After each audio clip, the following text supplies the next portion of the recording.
I was listening to your podcast, and I don't remember if you remember, but I was the one that had gone to prison and learned about the car business in prison, and my cellie, and I practiced overcoming objections and things like that in my prison cell, and then I got out, and now I'm... Welcome to the Millionaire Car Salesman Podcast, the #1 resource for automotive sales professionals, managers, and owners to learn how to make money, accumulate wealth, and to all out ball out in the auto industry. And now your hosts, Sean V. Bradley and L.A. Williams.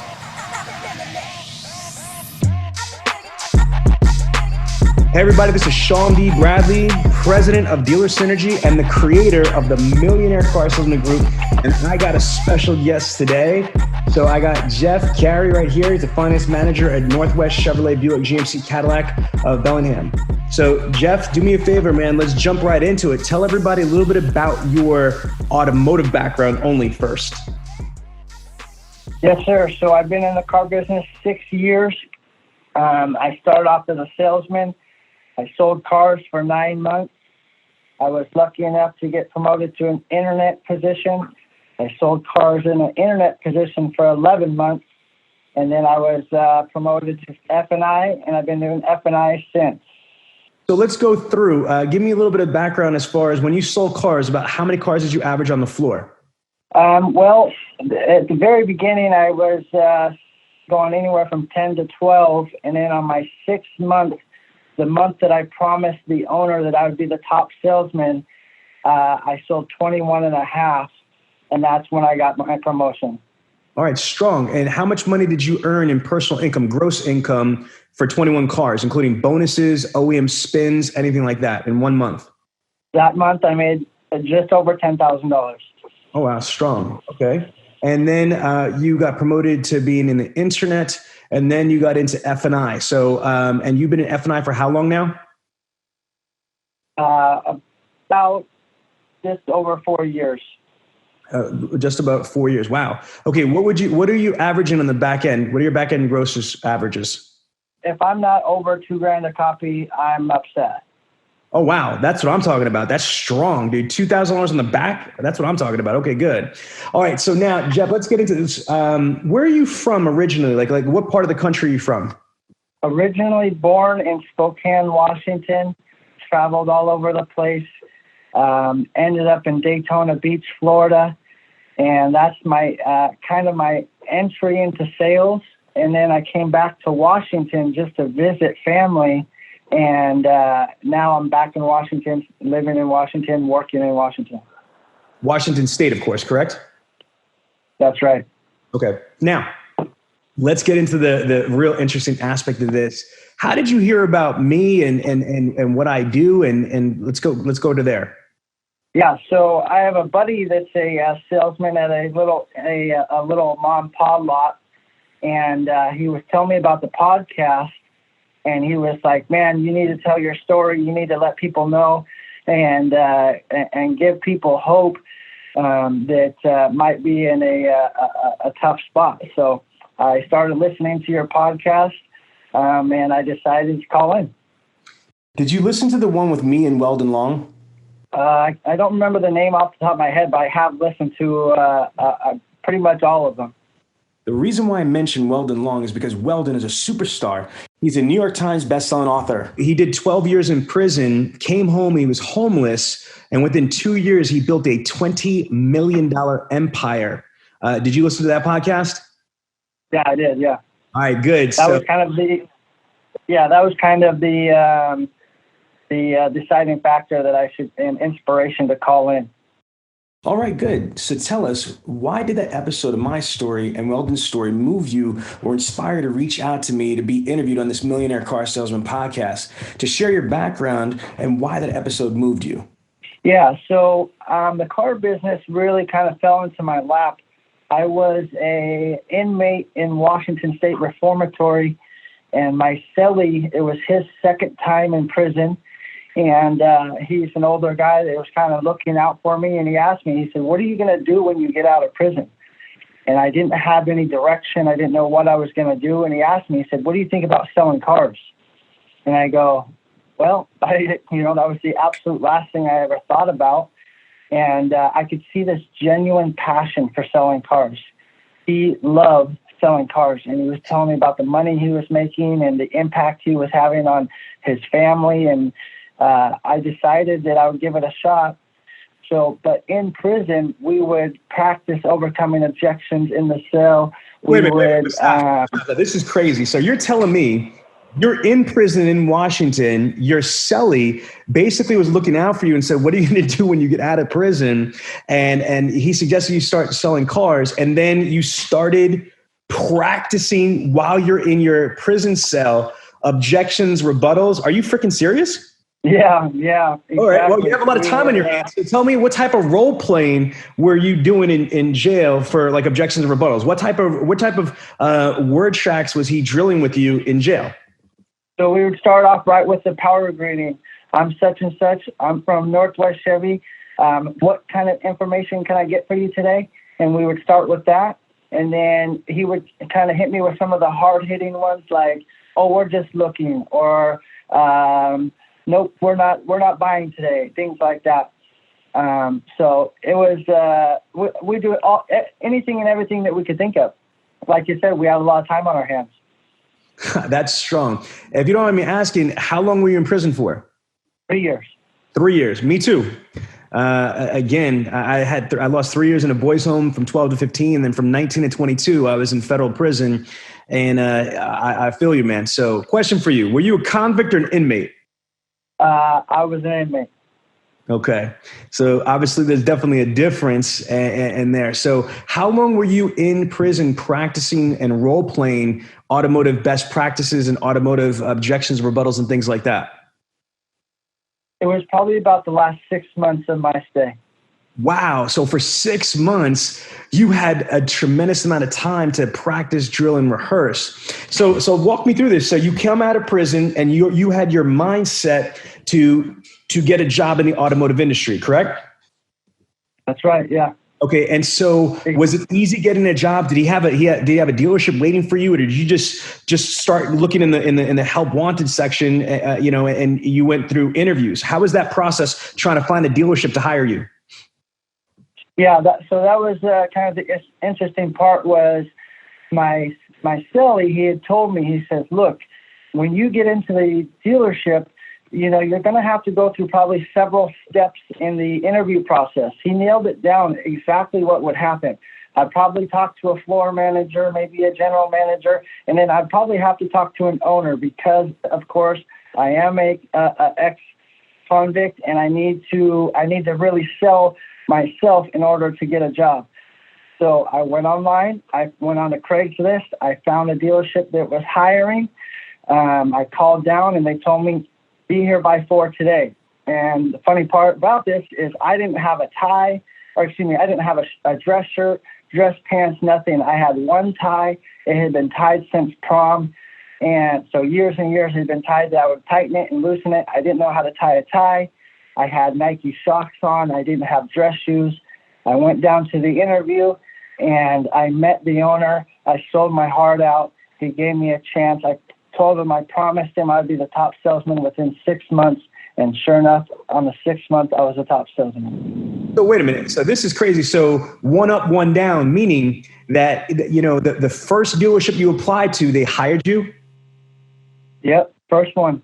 So let's talk about that. Let's talk about what was that like being an ex-convict after doing 3 years in prison and trying to try to change your life. I mean, working 6 months in objections, rebuttals, road to the sale process. I mean, you put a lot of heart and soul and energy in trying to get this new career. Were you nervous that they wouldn't hire you because of being a convict, or, not hire you because of your tattoos, or hire you because of this and that? Like, talk to us about what type of fears and apprehension of just trying to get a job in a car dealership.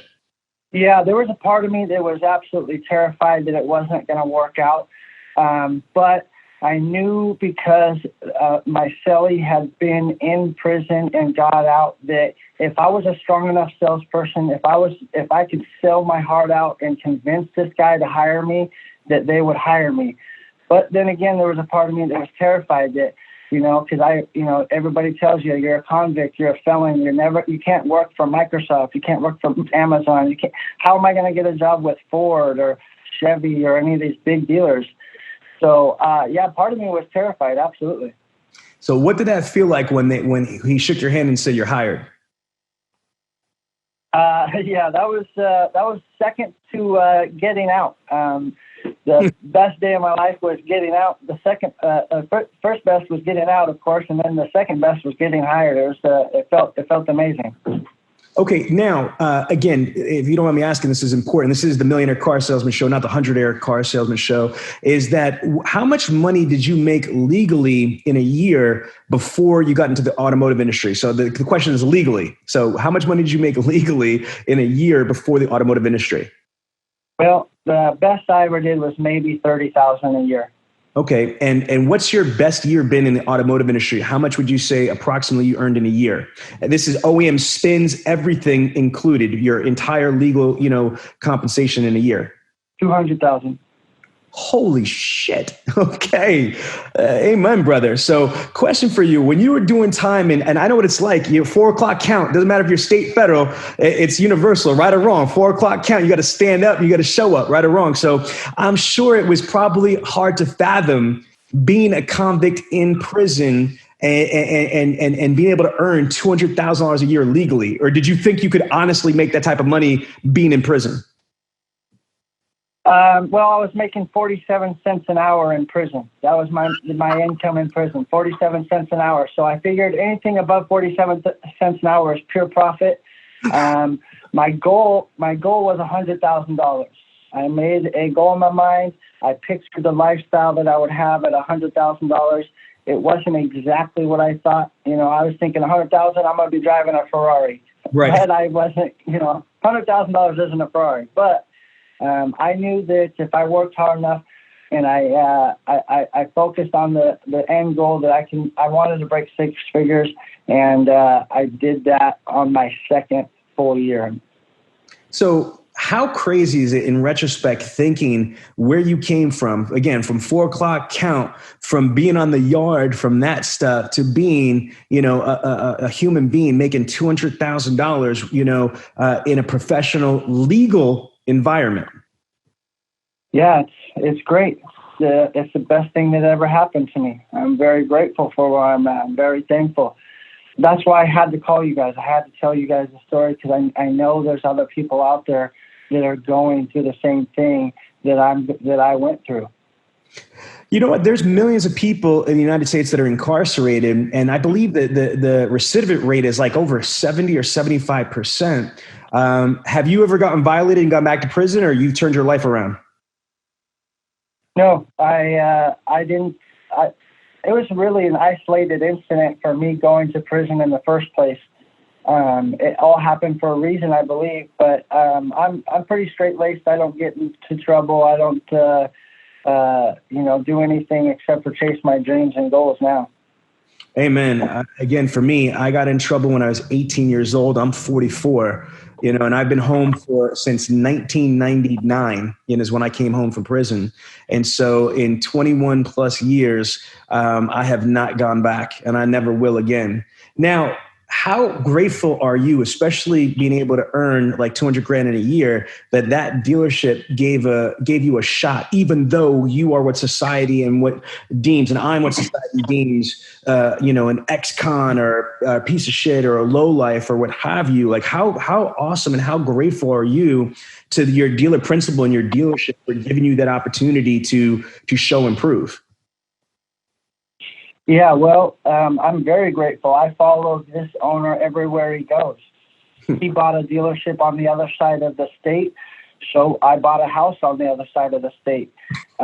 He moved north to the north end of the state, so I moved to the north end of the state.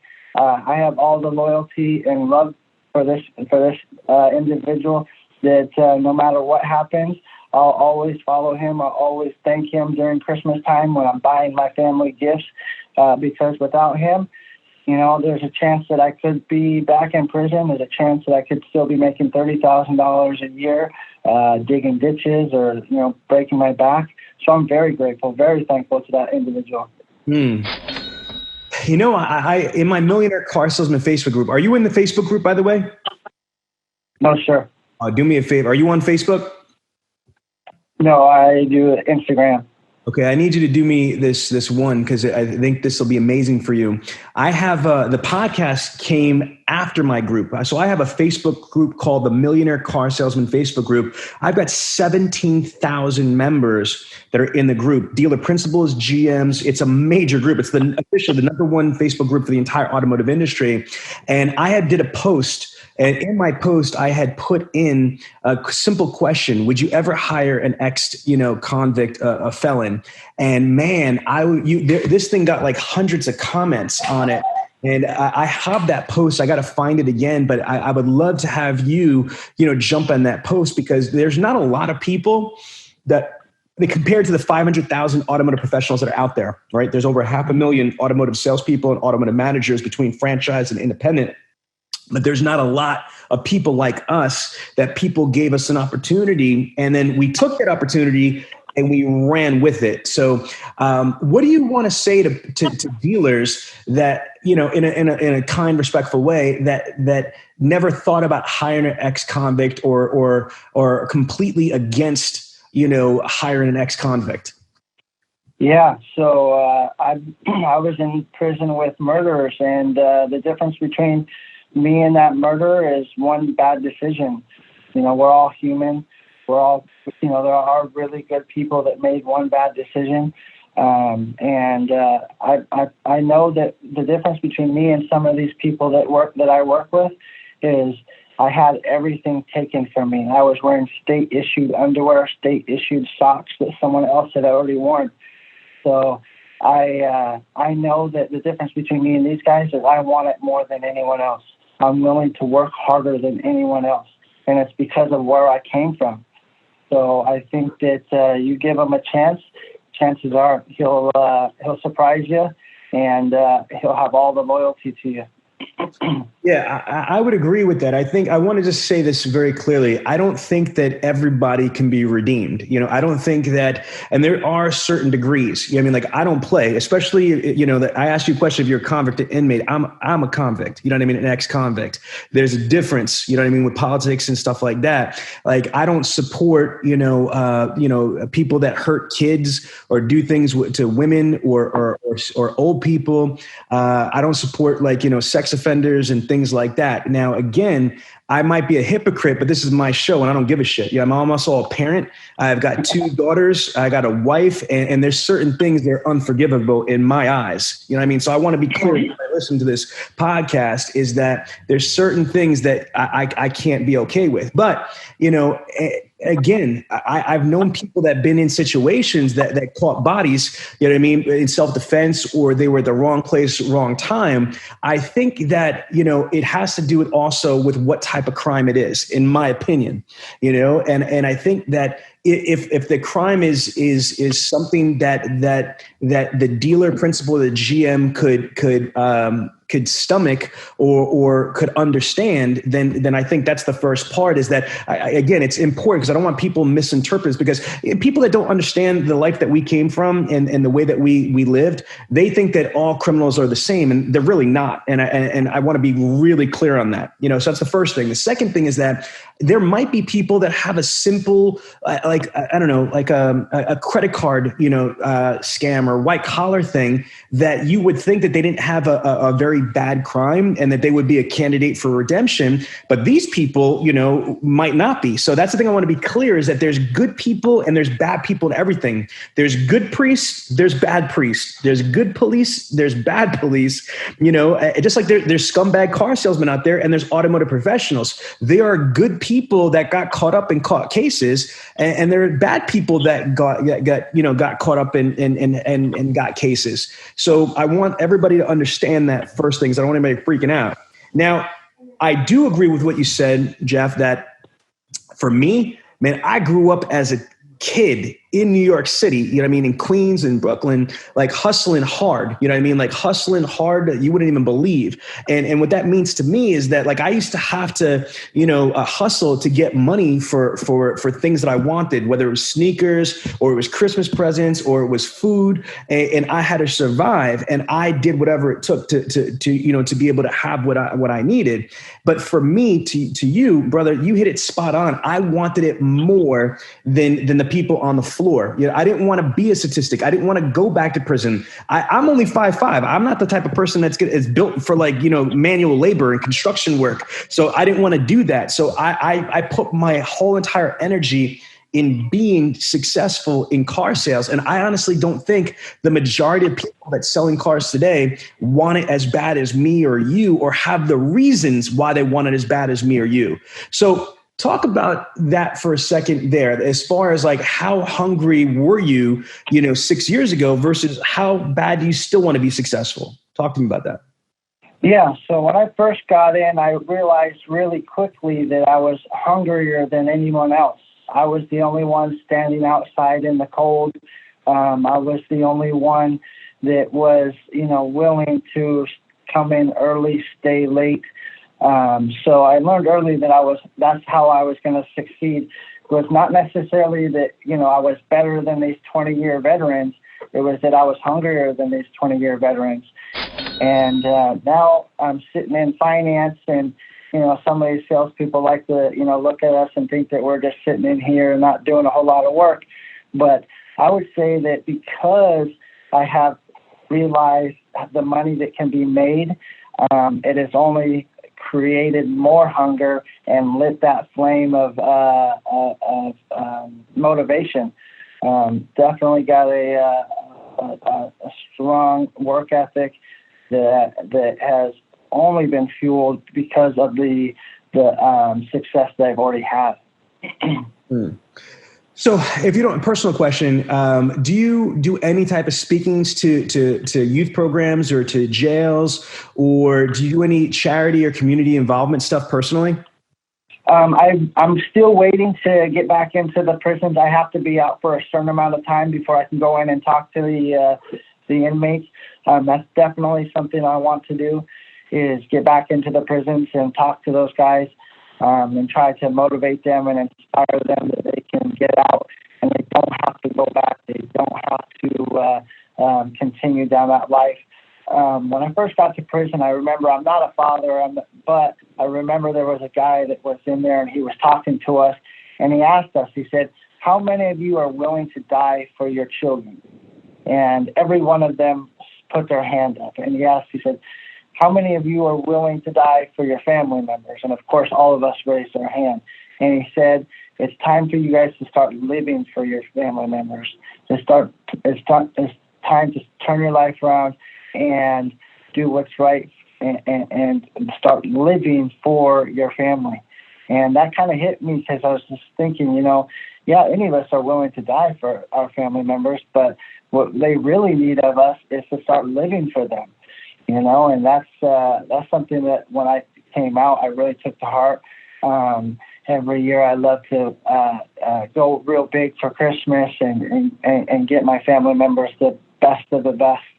So, but yeah, as far as going back to your question, I'm waiting to get back into the prisons. Okay, no, that's a great answer. Let's go talk about prison experiences or prison stuff that helped you. I'll go first as far as in prison. People don't understand. You made a good comment before about being issued state, issued underwear, state issued clothes, but there's a lot of pride in prison because we're stripped down to the basic raw essentials.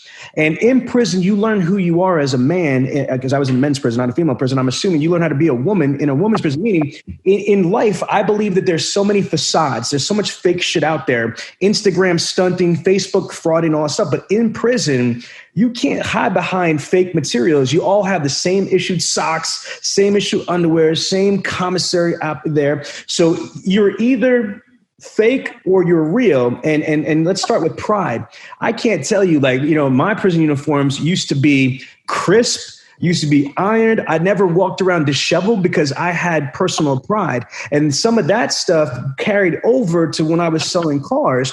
You know, as far as when I first started selling cars, I didn't have a lot of money, but I looked fresh to death. I looked the part. I looked the part of a professional.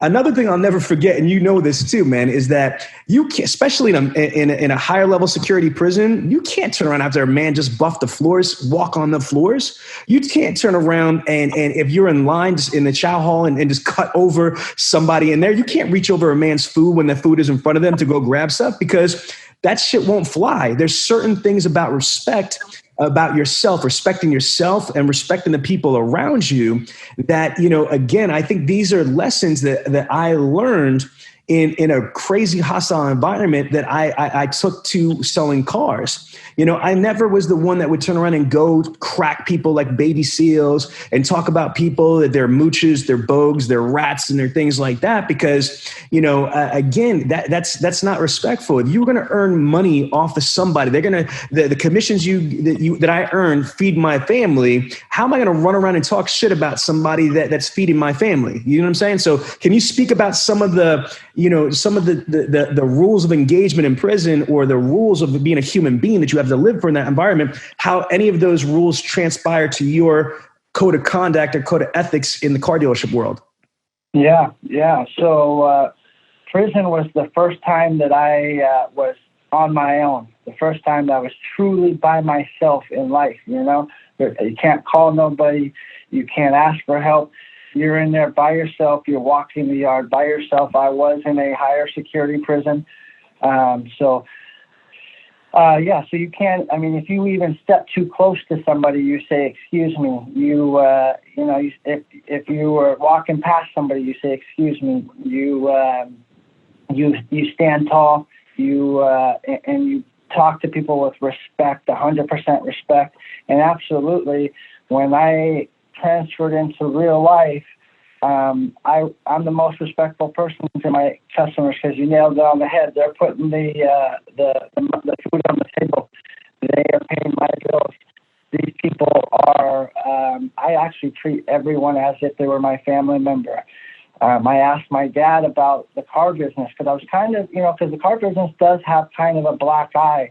There are some, shady salespeople, and that, as soon as you're a salesperson and a customer comes in, typically they have their fists up and they're guarded, because they're afraid that they're going to be come in contact with a shady salesman. So I asked my dad, I said, what do you think about me becoming a car salesman? And he told me the best advice that I could have got. He said, son, if you treat these people as if they were your family members, you can't go wrong. And that's what I've always done. I treat everyone as if they were my family. I don't take advantage of people. I treat them as if my family member. That way I can go home and sleep at night. So prison was definitely, I learned, one, I don't need to be afraid of anything. So I'm super grateful that I went through that, because I am not afraid of hearing no from a customer. Man, it's just, I'm so proud of you, and I'm so happy to hear, because it's not like that for most people that been through where me and you have been through. So that's pretty freaking impressive, Geoff. Like, you should be really proud about that. So let's talk about money. Okay, so because this is the Millionaire Car Salesman Group, now that you went from making 30 G's to 200,000, what are some of the things that you invest in? Especially being a finance manager, you have more financial education than the average bear. So what are some of the things that you invest in or that you buy? Like, for example, some car people buy rental properties, some people buy franchises or what have you. Do you invest in anything to try to make your money grow, or what do you do? Yep. So definitely invest in the 401k here at work, the dealer matches, but also wait, stop. Because a lot of times people don't take advantage of that. I tell everybody, even my employees, because my company, we match the everyone's 401k as well. Like, how important is that for every automotive professional to max out their 401ks, in your opinion? Oh, it's extremely important. Extremely important. It's been so much fun too to watch that money grow over time. I'm constantly checking it as if it was my personal bank account, because that's truly what it is. I'm constantly checking on it, and it's just been so much fun to watch it grow over time. 401k is, in my opinion, mandatory. Absolutely. Especially if your freaking company matches it. That's free money, like literally free money.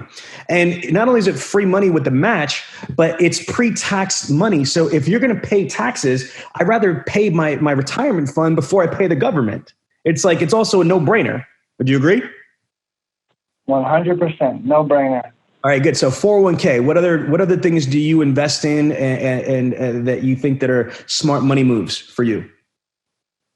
So rentals, for sure. I bought a house in Eastern Washington to follow the owner. I ended up going to a different dealership, so I rent that out, $2,800 a month. Got a nice family in there, and that's another great thing that I love to see every month is $2,800 hitting my bank account. So rentals is is definitely my thing. My next move is I'm looking for a duplex up to a fourplex. Absolutely. Except right now, it sucks because trying to find these things, because everybody's buying shit right now. It's really a seller's market right now because the interest rates are so stinking low. People are refining like crazy and people are buying stuff up. But here's the good thing about the rental property. And for all you automotive professionals out there, whether you're a car salesperson slinging metal on the floor, you're an internet person, you're a manager, you're F&I, hell, service writers, anybody, if you're in the automotive industry, you got to realize something. Grant Cardone is one of us and made it. The guy's got close to about a $2 billion real estate portfolio, $2 billion, and he needs to sell cars. Why? Because 90% of millionaires invest in real estate. You have passive income, you've got equity, you've got collateral. And so I love to hear, Geoff, that you already have a rental property and you're looking to go into a duplex to a fourplex. So I think that's really, really strong. Any other financial advice that you could give to salespeople? Because when people don't have money, like I didn't have money when I was a kid, I was really poor and stupid. And then all of a sudden I get money and guess what I do? I start buying dumb shit like rims and diamonds and things like that. You know what I mean? So again, what advice do you have for people in the car industry, whether they're in sales or in management, when they start getting that money, you advise them saving it, investing it, or spending it? What's your advice? 100% investing. Invest 100%. 401ks, rentals, real estate, you can't go wrong. And I also got a good piece of advice when I got into the business early. I was told to live off of what I have, right? But once I got a promotion, continue living off of that same income that I had. So every time I get a promotion, every time I hit a bigger or better month, don't go out and spend more money. Go out and definitely invest more money. But that was a good piece of advice. Take that promotion and invest it. Don't spend it.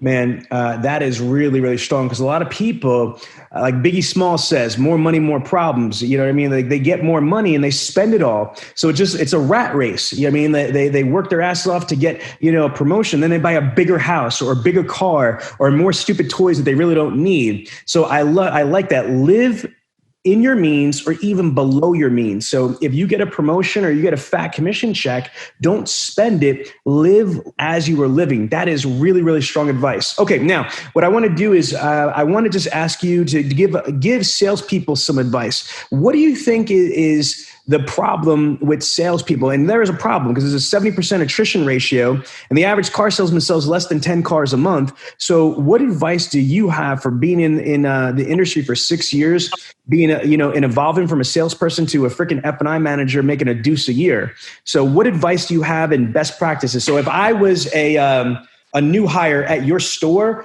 or, I met you online, like in one of these, Millionaire Car Salesman groups, and I was inspired by your story. And I say, Geoff, look, I just started selling cars, man. I don't even know what to do. I just started 2 days ago. What should I do? Give me some advice.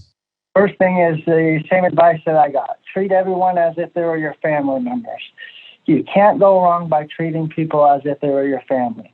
The next thing is I had a good friend that got into the car business, and he had a kid. That and, you like. I had asked him. I said, I got him hired on, and he was asking me for advice because he was kind of struggling. And I just looked at him and I asked him. I said, how bad do you want this?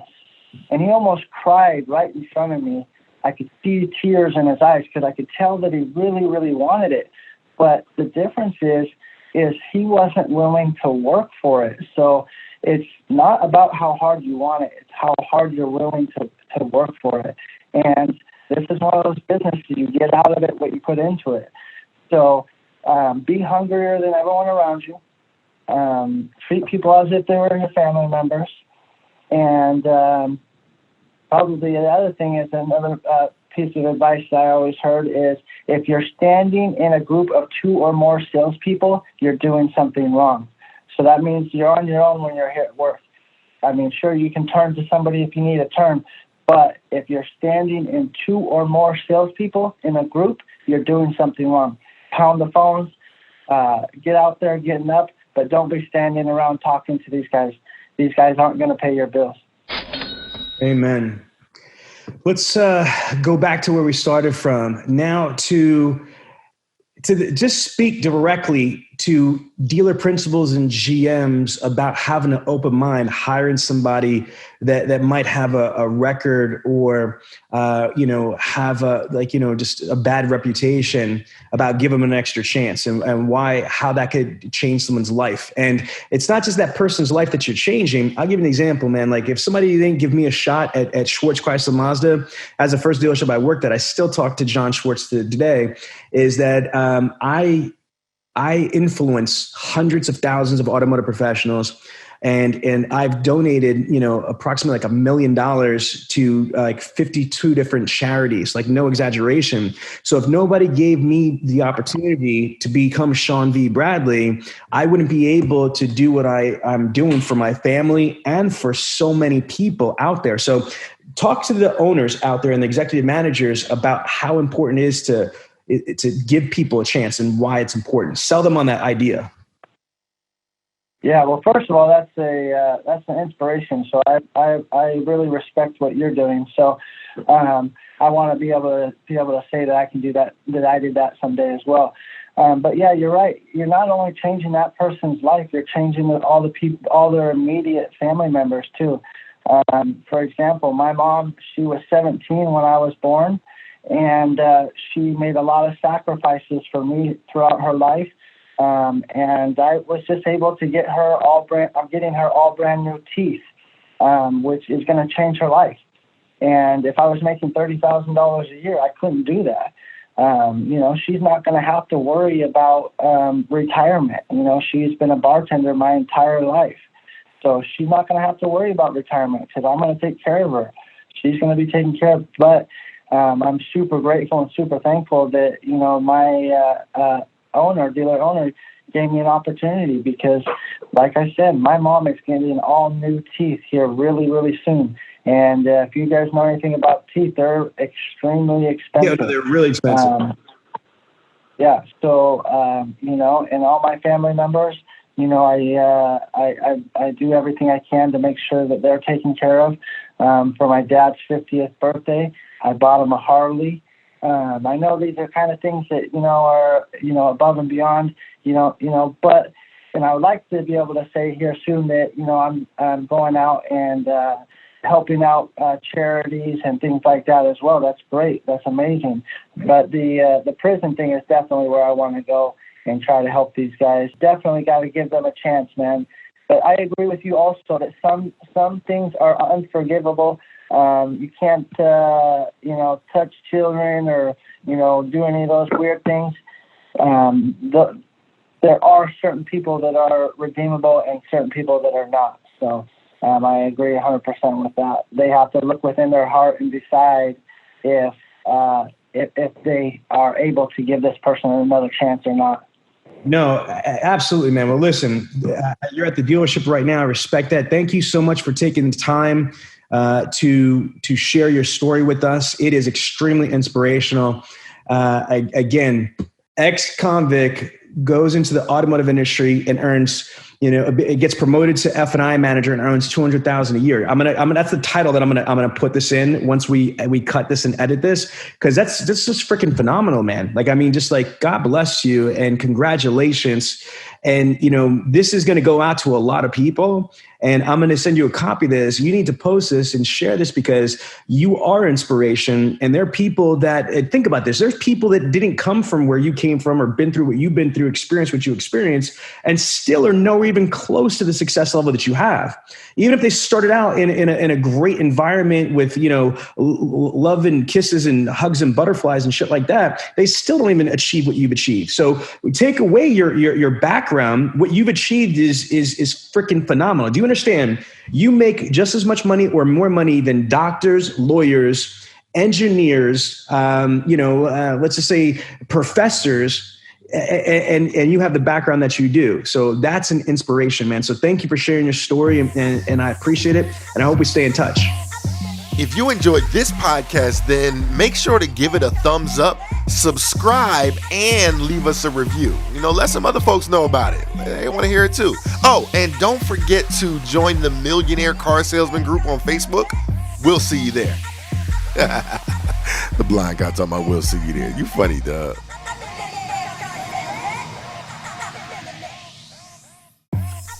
If you enjoyed this podcast, then make sure to give it a thumbs up, subscribe, and leave us a review. Let some other folks know about it. Oh, and don't forget to join the Millionaire Car Salesman group on Facebook. We'll see you there.